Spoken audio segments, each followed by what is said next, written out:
मौसम वैज्ञानिकों ने किया बड़ा खुलासा। हिमाचल में बदल गया है बादलों के फटने का ट्रेंड। शिमला, कुल्लू, मंडी कैसे बन गए रेड जोन इलाके? पहले क्यों नहीं फटते थे इन इलाकों में बादल?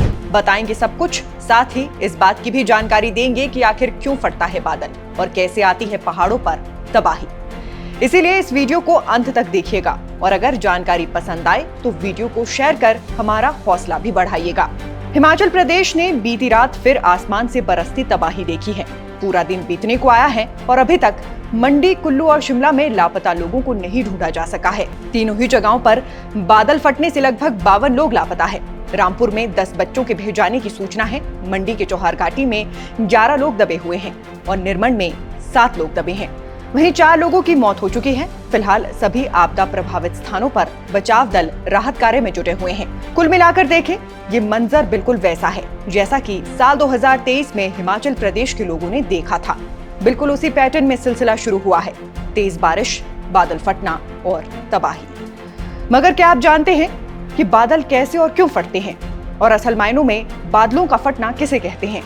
आसान भाषा में समझे तो जब एक साथ नमी वाले बादल एक ही जगह पर रुक जाते हैं या आपस में टकरा जाते हैं तो ज्यादा नमी होने की वजह से और बादलों के बढ़े घनत्व के चलते पानी की बूंदों का वजन बढ़ जाता है और इलाके में मूसलाधार बारिश शुरू हो जाती है और इसी को बादलों का फटना कहते हैं। अब पहाड़ों पर ही बादल फटने की घटनाएं अधिक क्यों होती हैं? इसकी वजह को भी जान लेते हैं।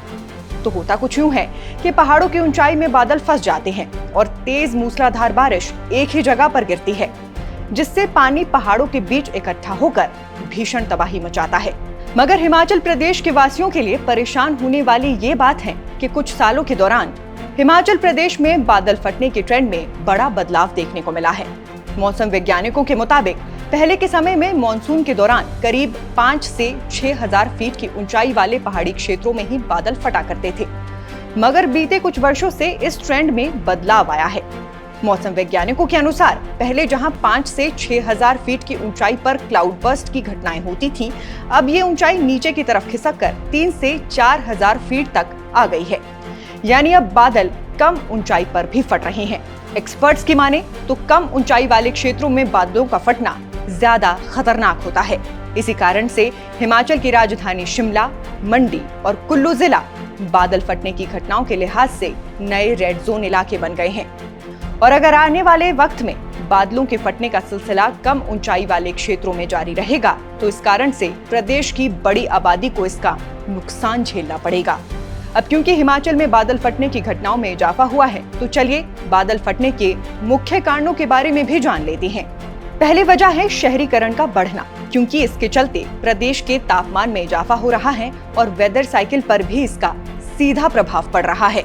बादल फटने की दूसरी वजह है कि ग्रामीण क्षेत्रों में खेती करने के लिए जंगल काटे जा रहे हैं, जिससे कम क्षेत्र में मौजूद जंगलों पर ज्यादा दबाव पड़ रहा है। हरित पट्टी में कमी आने के कारण भी बादल फटने की घटनाओं में इजाफा हुआ है। साथ ही पेड़ों का कटान भी इस तरह की प्राकृतिक आपदाओं की मुख्य वजह है। यानी कि कुल मिलाकर ये कहा जा सकता है कि बादल फटने के ज्यादातर कारण मानव निर्मित है। लगातार पेड़ों की कटाई, वन संपदा को नुकसान पहुंचाना और प्रकृति से निरंतर छेड़छाड़। हिमाचल की ताजा घटना में 3 जगहों पर बादल फटा है, शिमला, कुल्लू तथा मंडी। ध्यान दिया जाए तो शिमला, कुल्लू तथा मंडी जिला सतलुज नदी पर स्थित हैं। तीनों ही जिलों में कई सारी जल विद्युत परियोजनाएं चल रही हैं, जिस कारण से इन इलाकों में बड़ा प्राकृतिक इम्बैलेंस देखने को मिला। इसीलिए हाल फिलहाल में हो रही आपदाओं को मानव निर्मित आपदा कहना कहीं से भी गलत नहीं होगा।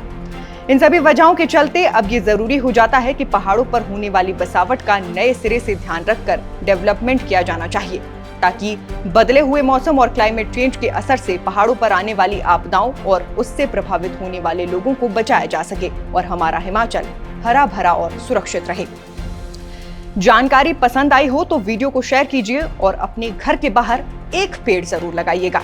इस खबर में अभी के लिए बस इतना ही। अगला वीडियो लेकर आपसे जल्द मुलाकात होगी। तब तक के लिए नमस्कार।